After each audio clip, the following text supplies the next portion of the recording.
Hey class, this is just a quick video to kind of review a few maybe confusing parts on week 2, day 2 activity. So as you come in, you'll notice that there are a few tags that are in here. So first off, you should have grabbed this. This is going to be a new page called Tights. So we put it in there. Inside of here, indenting, remember, there is an indenting activity or a slideshow in iLearn. So if you go back to week 2, day 1 activity, you can actually see this indenting slideshow, and it will go through a few key points that we need to know for this activity, including the tags that you might not be familiar with. So first off, right off the bat, we want to indent because without indenting, things can look pretty daunting and confusing for you, for me, for anybody that's going to be looking at your code. It actually helps you find errors too with closing tags, which is really nice. So the next slide, just a simple indenting, you can notice the peaks coming in, it's going down, you know what's closed and what's not closed. It's kind of nice. So it might take a little while to get used to, but it is pretty handy. Coming in here, this is what I need, one of the key points. Every container, every tag is considered a box, all right? That's all you have to know. So for this activity where the main tag and the div tags have come in, we haven't necessarily talked about them yet, but just know that they are boxes and they are surrounding other tags. So coming in, we go here, and the main part of our website is the HTML box. The next one is going to be our head, and that's right inside the HTML. And then we have the body.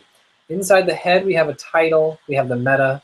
Inside the body, we have H1s, H2s, images, this main tag, divs, all these other ones that are going to be in the main content of our website. Now, you'll notice that none of these sit flush on the ground right here, because the box inside a box will never sit on the ground. They'll always sit on that box, so they'll be kind of indented. Now, if you turn this on its end, you'll notice that it follows the indenting a little bit. So our HTML box is right here, flush with the ground. The next box, head, is indented in, and you'll notice body is in that HTML box too, and so it's indented the same amount. And so that's just kind of one way you can think about it. But once again, with the main tag, with div tags, all those things, they're just tags. Don't worry about the meaning at the moment. They're placed in the correct place at this point. You just have to indent them and work around them. So then you can come in here and look at this. It's got some indenting stuff that kind of tests you on where things are going. But I won't do that right now. So let's go back over to this page right here. So cool tip, I put it in there. If you highlight a section, you'll notice this HTML right here. If we highlight everything between the two HTML and hit Command right bracket, that will work, or tab if you're on a PC and Notepad++. This is Text Wrangler. So anytime I've got an opening tag and a closing tag right there, I'm going to hit Command right bracket, and it's going to move it over for me. Inside the body, I've got the same thing going on. I'm going to grab everything inside the body. I'm going to tab it over. And then we go in here and look at these other tags. So if you want to do it right off the bat, this would actually work pretty easy. We've got a main tag. Now, let me just explain it to you real fast. The main tag is the main content of our page. Anything up here can kind of be termed as a header, which we'll get to on Monday, and anything below it could probably be termed as a footer. And so we're just playing with the main tags right now, and we're going to be coming back to this page, so it's nice to have them in there. All right, so opening main tag, I'm going to grab everything between the main and the main. I'm going to indent it over, all right?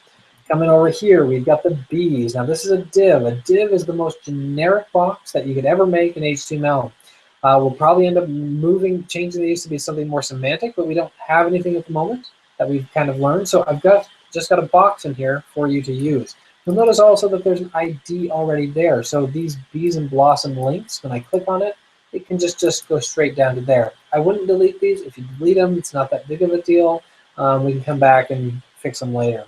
So anything between this opening div and this closing div, once again, it's just a box. We're going to indent over.